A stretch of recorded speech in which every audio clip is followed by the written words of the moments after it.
take it away. Thank you, Jonathan. Well, it is good to see your faces. And this is, I would say, probably one of my favorite times of the year. You know, those of us that are in Arizona, how could we not love it? Because fall is started to become in the air. Today will be one of those cooler days, and we're saying goodbye to the summer, hello to the winter, and then hopefully not have any surprises.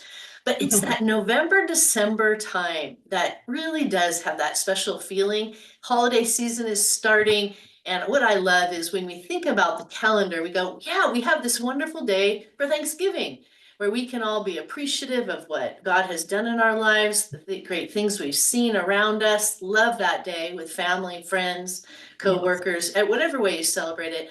But then we jump into those two big days for some of the best shopping deals of all time. You know, I know you women on this call love those days because they are fun, they're exciting to stand in line forever. Black Friday, Cyber Tuesday, gotta love it. Oh, some people saying no. Yeah, those are nightmare days, but you know, they're good for the pocket. So then there is that day, finally, when it's the day to give back. And that's why we're here, because we want to talk about what is that day to give back and what does it mean? And so it's that Giving Tuesday that follows Thanksgiving, Cyber Friday, or Black Friday, Cyber Tuesday, Monday. It should say Monday. Surprise, Jonathan, neither of us caught that. Cyber Monday, Giving Tuesday. So that's what we're talking about. And you know, it's interesting is even though many of us have heard that donors are becoming scarce, they're cautious, what the stats actually say is that donors still want to give.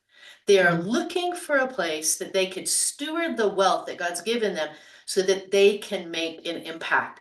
So even for nonprofits, this is one of the best times of the year because we know that so much of our income comes in at the end of the year. So a little bit of history on Giving Tuesday. If you don't know, Giving Tuesday started in 2012. And really, it's a global day of generosity. It's a movement really to unleash the power of radical generosity. So, you know, after the consumerism of Black Friday, Cyber Monday, which really, by the way, are the biggest spending days of the year. These 2 days, they're good for the economy, but it's Giving Tuesday that came to be because it was like that we need something for the soul, for our souls. It's not just about spending money and getting gifts, but it's doing good. And so Giving Tuesday, as it's changed and grown, it's focused on and rallying around really 3 Gs. Doing good, because it's not just about the money, but it's encouraging people of how do we do more good, inspiring gratitude and scaling generosity. So those are the 3 Gs that this movement is trying to inspire. So when we think about that, I go, well, what does that have to do with us and fundraising? Well, let me ask a question. In the chat, just put it in there. Have you done a Giving Tuesday fundraiser in the past? Just write did it, done it, been there, something like that in the chat. How many of you done a Giving Tuesday fundraiser? And if you've never done it, and this would be your first time, just write rookie or newbie, something. Okay, we've got a bunch that have done it in the past. Okay, we've got some rookies, love that. Did it once or twice? Okay, rookie, got a number of newbies and rookies, wonderful. So the good news is 8 years later, after Giving Tuesday started, it wasn't just a fad. It really has become a movement of generosity, not just in the US. Actually, I was just on their site, givingtuesday.com. They said that Giving Tuesday activities have been tracked in, get this, every country and territory in the whole world. Now that's no small thing, but and of those, all of these countries and places, nearly 100 of the countries actually have official national Giving Tuesday movements of their own. So this thing is spread. And I would say we are not done seeing it peaking out for sure. So in the US alone, you can see that from 2012, where it was just a 10 million that was raised on Giving Tuesday, 2020, in the peak of the pandemic, we have over almost $2.5 billion were raised in the US. Then in 2021, it jumped and increased again. Since the beginning, in the last 5 years, Giving Tuesday donations have gone up, listen to this, 775%. So we are not done. Now, you know, this one giving day what it is it's a way that the whole world is thinking about generosity, giving, doing good. And when we, God's people, are involved in it, we get to have a voice in inviting people into a bigger story, not just about doing good, but that we actually get to be a part of the hands and feet of Jesus, doing things that are kingdom oriented and helping people know what it is we're doing. Because everyone's thinking about it, everyone's focused on how can we give.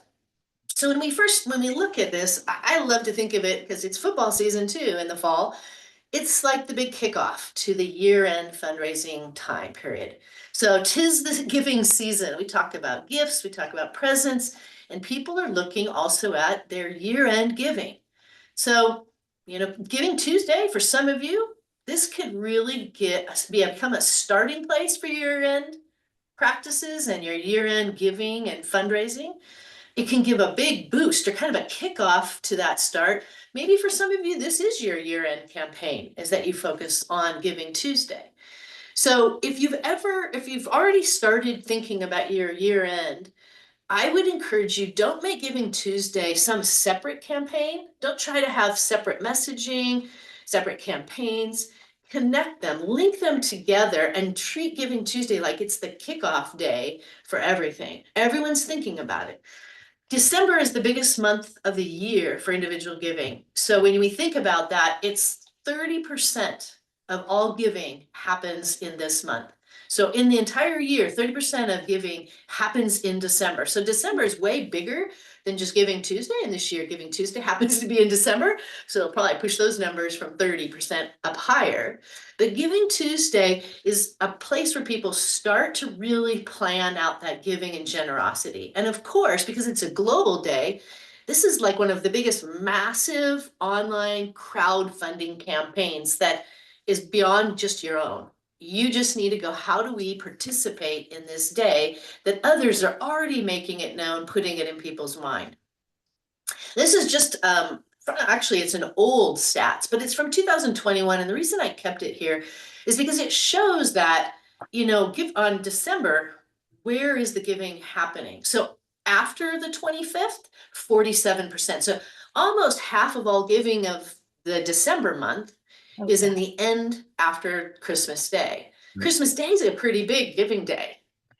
People are giving gifts. And so 20% of that whole month happens on Christmas Day. I don't know about you, but that surprised me. Yeah. And when you look at Giving Tuesday, it's only 4%. But when you think of 4% is, almost $3 billion, that's pretty significant. So when nonprofits think of Giving Tuesday, sometimes they think, oh, it's just a small piece. But it is that kickoff that gets people thinking. And here's the thing. Giving Tuesday is one of the best days for this: donor acquisition. Giving Tuesday provides growth of new donors at 4.4 times higher than any other day of the year. So if that doesn't get your attention, it's this starting place because it's this global, movement campaign that is online. It's bigger than just individual organizations. People are looking for, how do I give and where do I give? So if it's that kind of an acquisition, this is the day that all of us can get in front of new people to share our message, to share what God's called us to. And the key here is to find creative ways to expand our awareness of other people using all kinds of resources. So that's what we're going to really talk about. But before we jump on there, remember I left off in 2021 and I said that giving was $2.7 billion in 21. What about 2022 and 23? Here's the big number. 2022, 23, both were about $3.1 billion. So the first time in all of Giving Tuesday's history, it plateaued. And it plateaued, a lot of reasons. We know what's going on in the economy. But get this, 37 million people participated in 22. Last year, 10% less people participated, but that means they gave more in order to make it a flat 3.1 billion. The good news is that this year they're expected to grow by more than 11% to get up beyond 3.5 billion.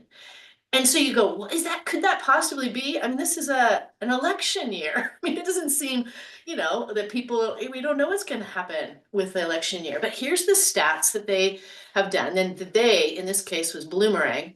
Bloomerang's got a big reach. They reach out into a lot of their networks, and they identified, and I'm not going to go through all these stats here, but basically the summation of this is that it's not changing people's giving practices and what they plan to give toward. Many people, 76%, they did not contribute to political campaigns, and they do not expect to change their consistent support. Now, there's even better news I'm going to give you on the next slide. But look at that last percentage, 66% of who? Millennials and Gen Z. So we're talking the younger generation. They have maintained their support through this election year, and they are going to continue giving. But here's the cool thing about Giving Tuesday is that it leaves room for Giving Tuesday to really grow. Because, look at that first statistic. It said that only 30% of the people responding to this pretty widespread survey is that they even knew what Giving Tuesday was. So that means there is 63% of the people out there who've not even heard of Giving Tuesday yet. So when I say we haven't peaked, that's why, is because there's actually a lot of people who are looking to make a difference in the world with the wealth that they have, and they're trying to, and they don't know about Giving Tuesday. And then look at that next percentage at the top, 46% said that now that they know something about Giving Tuesday, they plan to donate this year. So that's what the research is showing, that this year should grow Giving Tuesday again. So we're not plateaued, they're going to reach. And then when you look down, even again to that younger generation, the percentages increase. There was even more people that were unaware of Giving Tuesday, and even more people who said now that we know, we're going to give. So the younger generation is coming along. So the key here is, how do we create awareness for what we are doing and an interest in the giving based on helping people see the great work that you're doing, the work, how it has impacted people in the past, because it's people and impact that are the keys to Giving Tuesday going forward. So jumping into the really practical things, what do we need to do to make a successful Giving Tuesday campaign? I've got listed here, I think there's 9 things. And I would say the top 6 are the most important must-haves. The bottom 3, they're really important for effectiveness and frankly for your sanity, because you want to do this work and you want it to be effective. So we're going to talk through setting a Giving Tuesday goal, looking at what kind of content creates inspiration, what kind of messaging, and how can you get a little extra help doing that. That's going to be a key. How do we create a calendar for this? What do we need to do? How many messages need to go out? How do we look at a really emotion-packed impact story, powerful visual aids, branding, and then making sure you've tested it? Because as we've talked about this, where do people do all of their Giving Tuesday looking? It's going to be mostly on the phone. So making sure you test everything, that all the links work, and especially in your mobile viewing. And then to get people open your emails, subject lines, having a giving page, and a thank you plan right from the beginning. Now that may look like a lot, but let me say, we're going to try to break this down to keep it as simple as possible so you can get out there and simply, it's like dropping your net into a pond that has been stocked with fish. Giving Tuesday, they're already creating this information out there. All you need to do is go, how do we get our net out there? So that's the goal for today.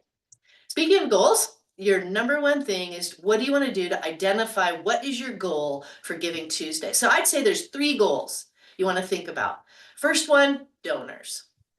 So, who do you want to reach out to? And this is, I wouldn't spend a lot of time trying to think about it, but it's like, do we want to engage your current donors? If some of you say, hey, we've got a number of people they're not regular givers, and maybe there's a number of people that have given in the past but haven't given this year, reaching out to and re-reaching existing or past donors, that might be your goal.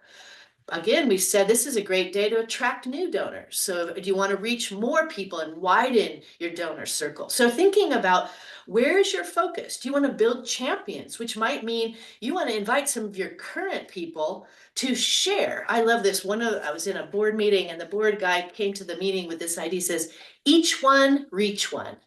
And I think that's one of the best simple campaign ideas, especially for Giving Tuesday. It's like, if each of you, each one, reach one.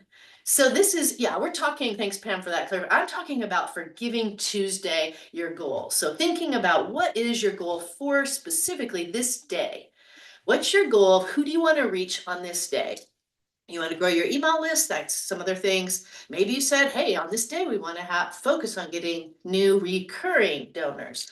Or you want to just have brand recognition and get your name out there. So the first goal you want to think about for Giving Tuesday is your donor goal. Who do you want to reach? Most commonly we think dollars, but I would say think donors first, and then look at that based on who you want to reach. Go, what's our dollar amount? And if you're a newbie, start small, make it doable because you want to be successful to reach this. Maybe it's $5,000. You say, my first year goal, I want to make it reachable. If you've done this before, I definitely say increase what you did last year. And I'd even say double what you did last year as a goal. Now, maybe that's too much, but I think it's a good stretch goal because this is a day where people are giving. Right. And then, gosh, last year we had a group, it was their first year, their goal was 3,600. So that wasn't 5,000. They hit it. And this year they said they're going to more than double it. So thinking about how you want to put your dollar goal connected to what your donor goal is, and think about how can you share not only what you did, but how can you share it in a way that you're talking about a tangible need that you can meet in your community. People need to know what it is you're going to give towards. You want to connect your dollar amount either to something you're doing or something that is a normal cost for you that's related. Now, those two goals think about, but here's where it all comes together is in the third goal. And I would say have a goal for the day. Now, this, as I said, can be part of your bigger year-end goal. But for the day, here's an example, Hope Women's Center. This was a couple of years back. Their goal was to raise $10,000. They'd done it multiple times, but they were going to raise $10,000 to provide 1 month of resources, food, and utility assistance to 1,200 women. So they have something in their context where they understood what's the problem we want to solve. This is assistance for women who are in need. And so they put together some numbers that were related to their donor goal and their dollar goal, but they talked about the people they're serving, who they're going to focus on. It's women. What's the impact? And so this is their goal is how do we do this? And then they can give a whole bunch of they can build their messaging off of that goal. Here's some other examples of goals. Some people have said, hey, what if we just say, we want to help a child survive cancer on this day? So that's a focus on, we're going to help one child survive their cancer process, their cancer journey. Another, provide 200 holiday gifts for patients with dementia, or feed 1,000 families over the holidays. Wow, that's a big goal for one day, but it could be because these people have done it for years. Empower a single mom to purchase her first home. Amazing. Purchase 3 ultrasound machines for our new South Phoenix Center. Great, very practical, very understood. People can imagine it, can see it. So it's think about, what's weighing on your heart right now with the work that you're doing. Because it has to be connected to a need and to an impact of what's going to happen as a result of doing that. What's the pressing need that has to get met this time of year in the work that you're doing? What significant thing are you doing this winter? Maybe even what's happening in your community that you and others have said, we have to address this. Is there some exciting opportunity for you to expand your already impactful ministry? So think about what is that goal that's related to the need, that's focused on the people you're serving. And that, when you think of that kind of an impact goal, that's going to get you started to give you the best messaging going forward. So that's number 1.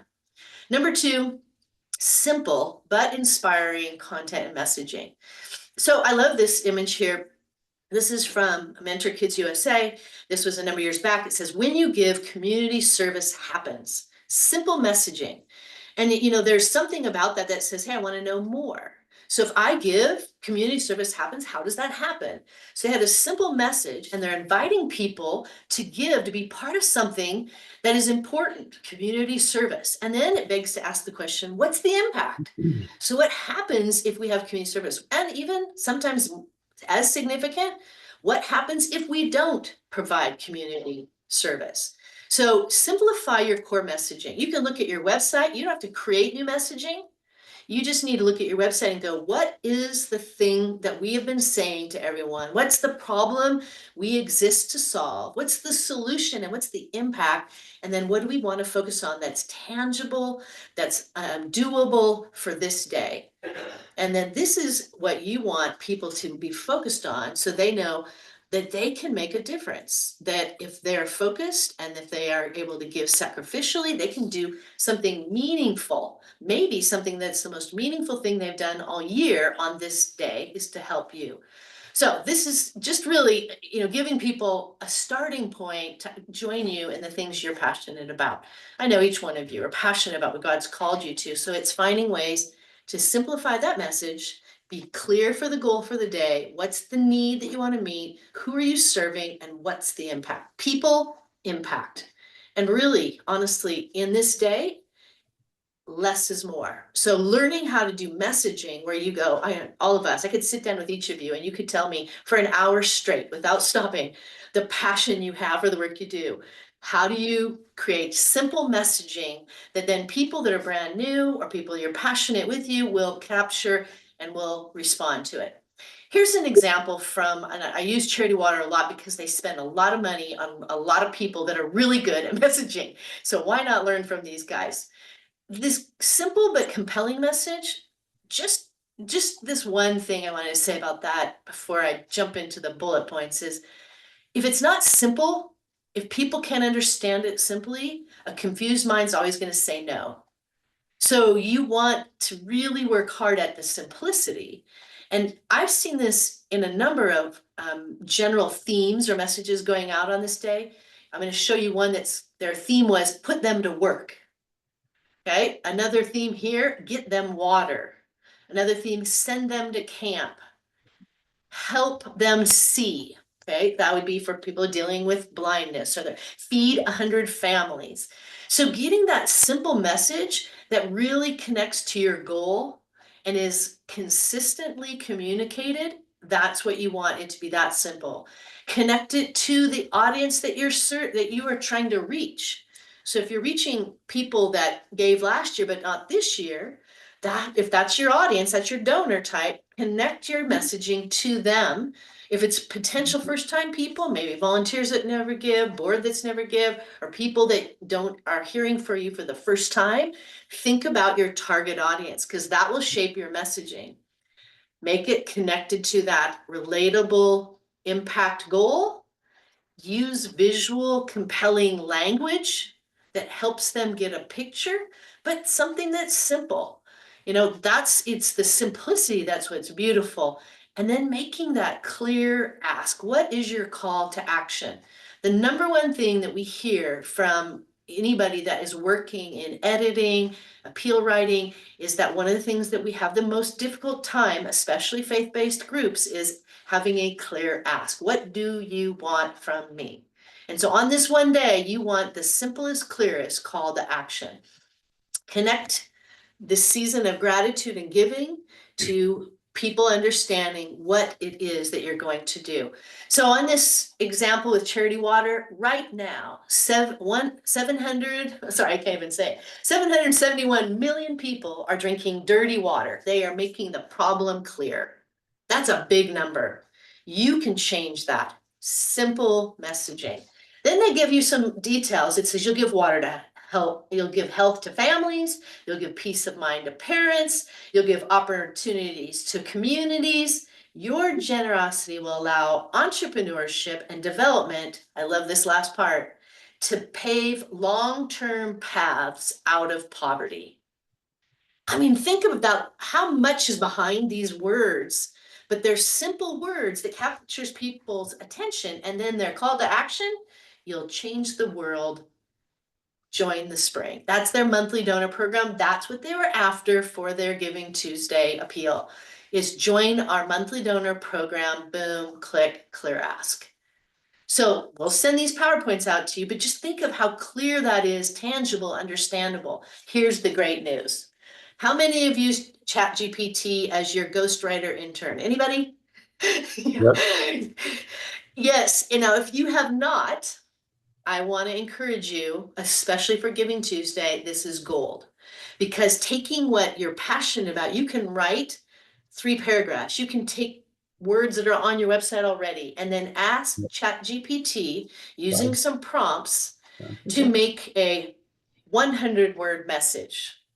You can give them all sorts of things. So we want to encourage you to leverage this. Now, ghostwriters, ChatGPT, they're not perfect. It's like an intern that needs your guidance. So you can give them information and then you can refine that. And it's something we've loved. If you've not used ChatGPT, we do have an online training that is on our website that you can go to and learn about, because it can feel a little intimidating. But the truth is, it's not hard. I even did it. Now, Jonathan's getting really good at this. I'm kind of more at the beginner stage because I'm pretty sure Jonathan's paid for a little extra ChatGPT. I use the free one. The more specific your prompts, then the better content you'll get. So I'm going to show you what I did. And you can develop emails, you can develop social media posts. This is kind of like your unpaid ghostwriter intern. You can do it. Here's the prompt I used. Create 4 social media posts with graphics. See, I was hopeful. I don't pay for the one with graphics, so I didn't get graphics, but I got graphic ideas for Giving Tuesday with Hope Women's Centers with this goal. And I used the goal I shared with you, $10,000 to provide for a month of resources, food, utility assistance to 1,200 women. And then I hit enter. Boom. So here's the first thing I got. Post 1, impact of your giving. Graphic, heartwarming photo of women receiving support at the center with an overlay of you can change lives. I mean, do you like this already? Yeah. Giving Yeah. Tuesday, your gift can provide essential resources, food and utility assistance for this many would need. The goal is this, to support these incredible women for a month. Together we can make a difference. It just helps you get confident that simple is good. You don't have to have all this. Now, if I wanted to, I could adjust this and say, adjust these by adding more emotion or more motivation to take action. So that's when you correct your prompts and it will rewrite it for you until you're happy. So I'm just giving you one example and you can see that now they're using some hashtags too. Second post, love it, every dollar counts. They say graphic, use a pie chart to show how donations are used. Caption, every dollar makes a difference. This Giving Tuesday, your contribution will help provide vital support to women facing challenges in our community. With just $10, you can help feed a woman for a week. Now, maybe that's not true. You can adjust it. That's what ChatGPT gave me. Join us in our mission to raise $10,000. The goal is there. The call to action is there. The links and hashtags are there. An idea they're doing 80% of your work, and all you got to do is edit what you want and make it fit you. Here's the third one, share your hope story. Now that needs a little different title because really it should be Sharon's hope story. So this is Sharon, I'm making up the name. Sharon and her 4 kids, and it says, use a quote from a woman helped by the center with a serene background. I don't know if this is serene, but it was the best I could do with not my organization. And it says, Hope Center gave me the support I needed when I felt lost. I'm forever grateful. Not a long quote. This Giving Tuesday, help us continue to provide hope and resources to women like Sharon. We aim to raise, so again, they have the quote, a goal, a call to action, and links. And I didn't include the 4th one because, sake of time, but you get it. I did do one thing. I modified my prompt and I said, what about for email? So you can do the same prompt, but I just say create 4 emails of 300 words maximum with the ideas for graphics, blah, blah, blah. So what did it do? It used the same title. So there's continuity. So if your donors are seeing this in, social media, or if they're seeing it in an email, they're kind of seeing a similar thing. Together we can make a difference. This Giving Tuesday gives you a subject title. If you want a different subject title, you can say a prompt, give a different subject title that adds more emotion or adds blah, blah, blah, use their name, whatever. Then they start to write an email for you. this Giving Tuesday, we invite you to join us in transforming lives. Our goal is to raise 10,000 to provide. So you can see the goal is there. It's clear.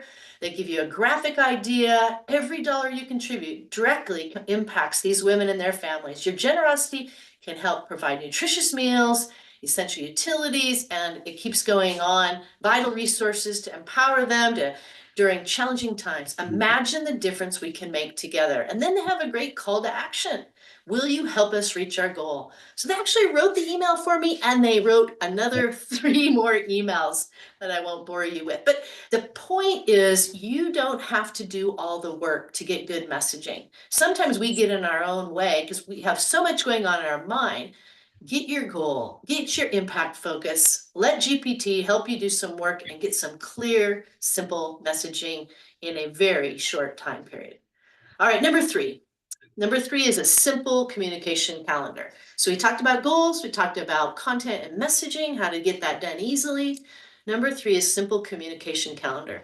This was done by House of Refuge Sunnyslope a few years back. This was their campaign plan. They were going to do a theme, put them to work. And they have these images of some of their people that part of the way that House of Refuge works is people that are homeless. They're making sure they have a job and that they build stability in their lives so they have good work. And so their theme was put them to work. And all they did, first email 2 weeks before Giving Tuesday. They had 6 emails that went out. They had 4 social media posts, and then their last email was the day after. This was before ChatGPT. So they did the work of those emails, but they were simple and they had images that helped us connect to people.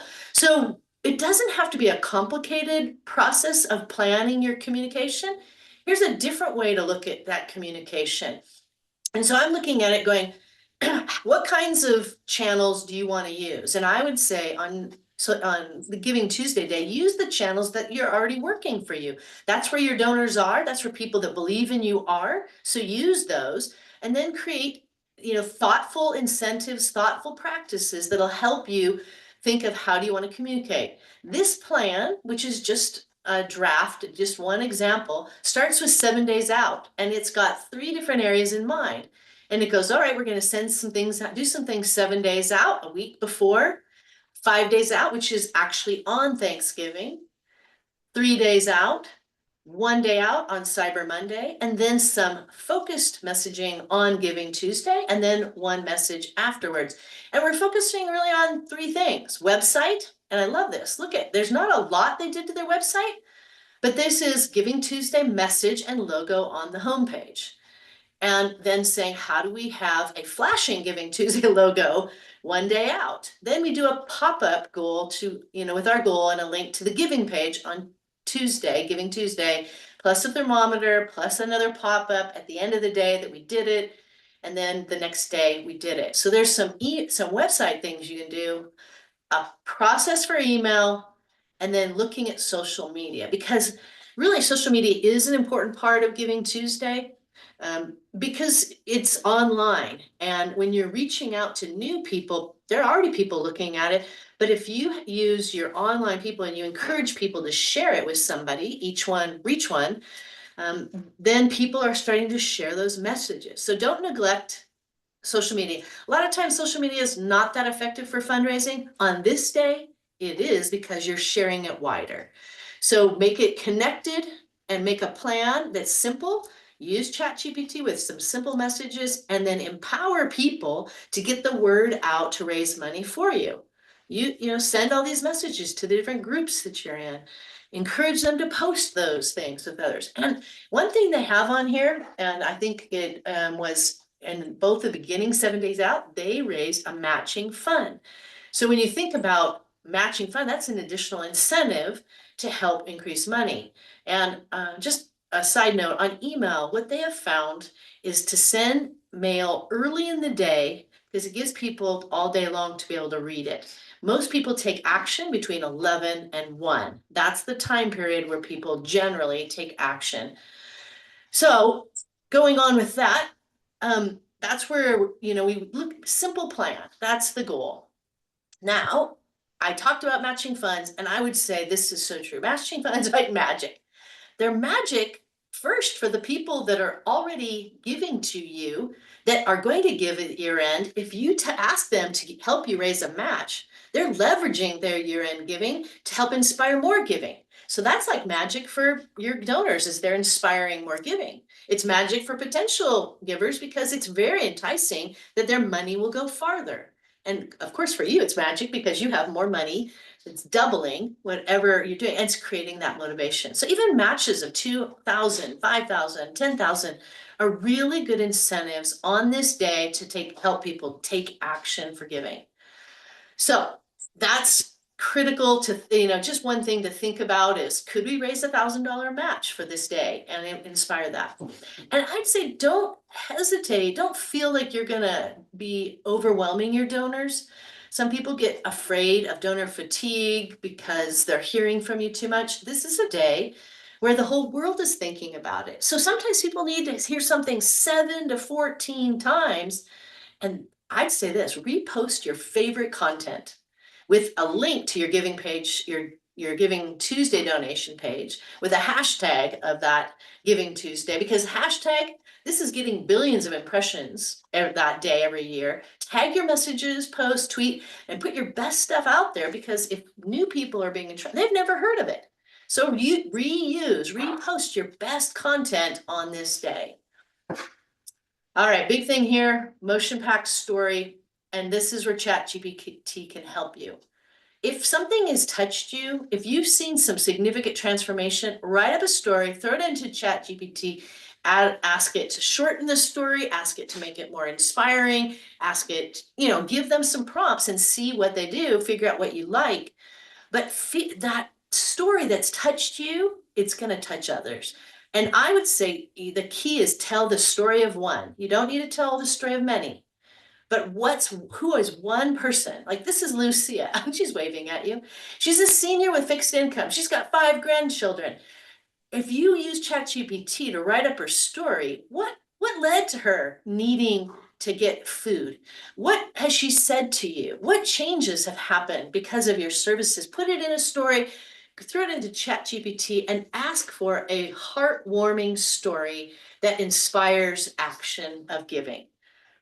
There are people like her, and when part of her story is, every time she had things put into her cart as a food that goes, she would say, "Thank you from the center of my Nana heart." So that's a great quote to include in this story. But telling that story of that one person that really got tugged on your heart this year, you will not only experience that story yourself, but you'll touch others with that same story. And use captivating visuals. Keep your branding consistent. You want people to recognize who you are by your branding, and by anything you say about Giving Tuesday should look the same so they know they're in the right place. This is an example of one organization. They are not red, they're green. So they made their Giving Tuesday green, and they connected to that. And they used a video story. That's a great way to tell a story when people can hear the voice of the person, they hear that. And I can't emphasize enough, reuse your best content. Whatever people have responded to, use it again on this day. Number 6, must have, test everything. It's an online giving movement. Make sure all your online systems work. Gen X, millennials, they don't really appreciate broken links, graphics that don't pop up, giving forms that don't work. Check it all. And it's just testing it. So make sure that you have folks looking at it and testing it to make sure it pops up, especially in a mobile view, because the percentage of mobile viewing on this day is at the top. So you want to do that. And a couple of other just key ideas that, and we'll jump off here, is, brand a donation page that is consistent. Thermometers are great, but you want it to be a consistent message to whatever you said, easy to use, tested, so there's no broken links. And I love this stat. 75% people prefer a branded giving page to generic giving page. If your CRM doesn't do that, then you may want to think about that in the future. But this is an example of a success story where they had a goal that was $25,000 last year. They exceeded that goal, and the feedback they got was largely because this giving page showed them what this new vocations is around racehorses that have aged out, that captured not only the horses, but captured people that have been giving to them. So sponsor logos and a progress bar to their goal that helped people understand. So a couple of tips on subject lines. It's just you want people to open your emails, so make those subject lines intriguing. Don't just make them sad and weary. Things like parents can't keep up with these costs. It's intriguing, but it's vague enough. People are interested, the difference you could make. Moms shouldn't have to make this choice. We're $990 away from crossing the finish line. You can do twice the good today. Today could be her new day. Shed or wipe a tear.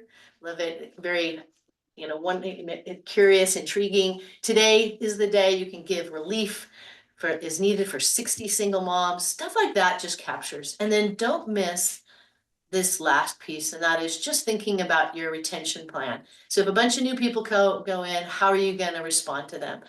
Key aspect of Giving Tuesday is stewarding the new donors that you do give. So think about that. How are you going to thank donors? If you can do it within 2 days, the likelihood of those donors staying with you is very high. Stewardship helps you retain your first-time donors.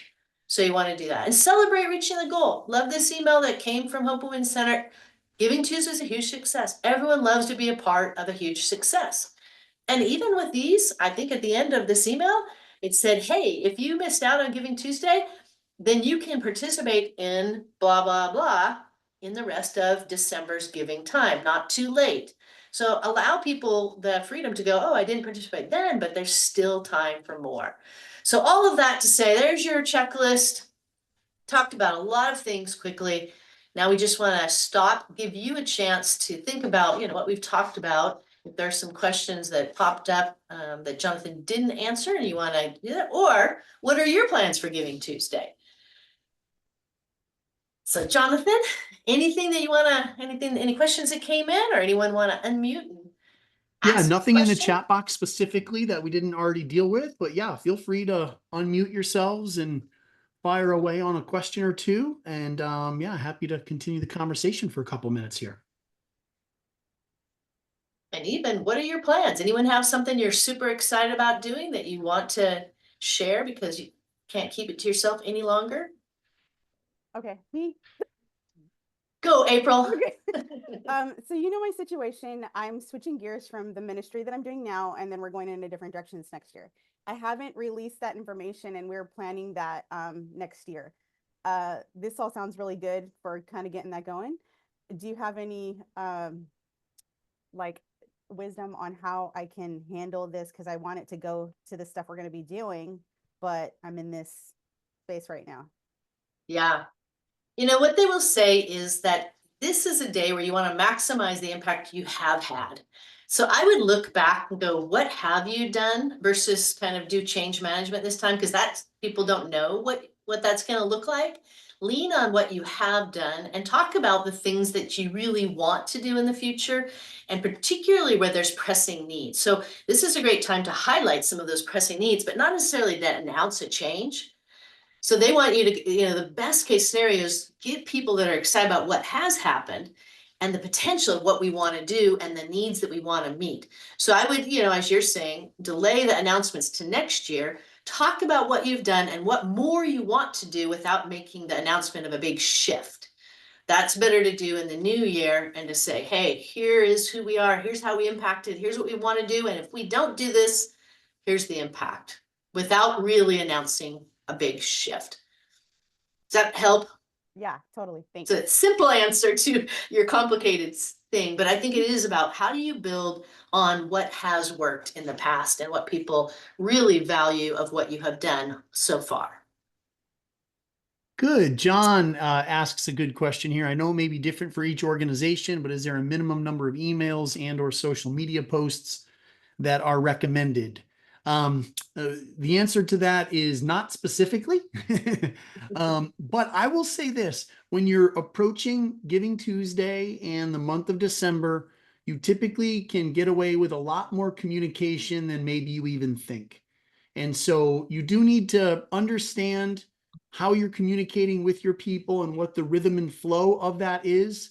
But if you are approaching a specific date, like a Giving Tuesday or the end of the year, or different things like that. Figure out what that communication plan is, all those different touch points, and just know that that you can communicate quite a bit during times like that. And you know that because you receive a whole bunch of communication during times like that, right? So so others are out there communicating with folks. Figure out again your rhythm, your flow, and those right touch points, and just lay that all out and begin to make it happen. Yeah, and I say, you know, if you really want people to see it, your goal, that impact goal, is probably the most important thing to communicate early and to repeat regularly. And then you can use the same, like I said, good content in the past that just then focuses on that. So you don't have to create all brand new stuff, reposting old stuff with your current goal connected to it. So it doesn't have to be extra work, but it is, you know, really 7 to 14 times is not too much in this kickoff of a giving season. It's better to have that push now and let people think about it for the whole month. I mean, you want people to act on this day, but then have that in their mind. And then to, you know, as you shift from Giving Tuesday to the end of the year, then your goal is going to shift to the bigger picture of that. But you want to keep that going. So this is that kickoff. Think of football season and all the kickoff commercials and, you know, all the excitement that gets built. Think of it as building excitement versus overwhelming donors. You want to share the great work you've done, build excitement for this day, share it with other people, and then move toward the end of year end. So minimum, yeah, there's no magic number. Sorry. But I think you knew that. It's a great question. Go Chiefs. Good. Anybody else? Fire away before we wrap up. Yeah. I have a couple of questions. Sometimes I feel like we do too much. So kind of on the other pendulum of how much is not enough, how much is too much. So Teen Challenge of Arizona, we use one platform and we post on multiple different accounts. So I always wonder, you know, when we're posting on, you know, this center in Tucson and someone's friends with that center, and then we post on our corporate account and they're friends with that, does it come up on all of their feeds? So if we're posting one thing, does it come up on everyone's feed, and is that too much? So there's kind of that balance of how much is too much. Yeah, it's a great question. And statistically, they say there is not a too much on this day because number one, people are busy during this holiday time. So they're going to miss a bunch of your emails anyway, and a bunch of your posts.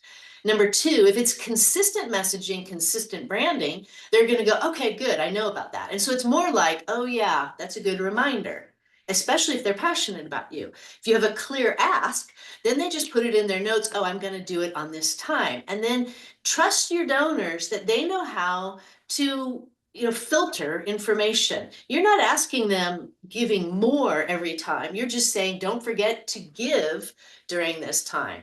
They want to do that. So they literally say there is not a too much in the end of this year. If you ask multiple different asks, that's where people get fatigued. If you have different asks. So if you said one for the ranch and then one for Phoenix and then one for this, that's confusing. So it's better to ask for the big things and to be consistent and make it connected to impact than it is to ask multiple things. That's what caused fatigue for donors is I thought you wanted this, but now you're asking for this. Consistency helps them remember and they understand you got to get the message out there and they can filter what they don't want to see. So trust them. Yeah, very good. Well, listen, we're going to let you guys go. We've kept you over. So we're going to pray, but here's what we'll do. If you still have a couple questions after we pray, feel free to just stay on the line for a few minutes, and Heather and I will be here for another few minutes as long as you want to ask some more questions, and we'll get those answered. So let me pray for us and also look for the follow-up material that we'll send out soon. Heavenly Father, thank you so much for this time together today. And God, we just pray that you would lead us and guide us as we think through how to best communicate with the people that you've put in front of us this time of year. I believe that people want to give and they're looking for the right opportunities. And so God, I just pray again that you would just show us how to connect those dots and create that path. And Lord, I just pray that as people give, that it would just be a joy for them, something that they are engaging in at the end of the year that gets them excited. And Lord, again, just as we continue to have a lot of Q4 interactions with givers and donors and partners, just bless those times in special ways. And we just look forward to sharing stories about how you're going to provide, because we believe that you are. And we thank you again for this time in Jesus' name. Amen. Amen.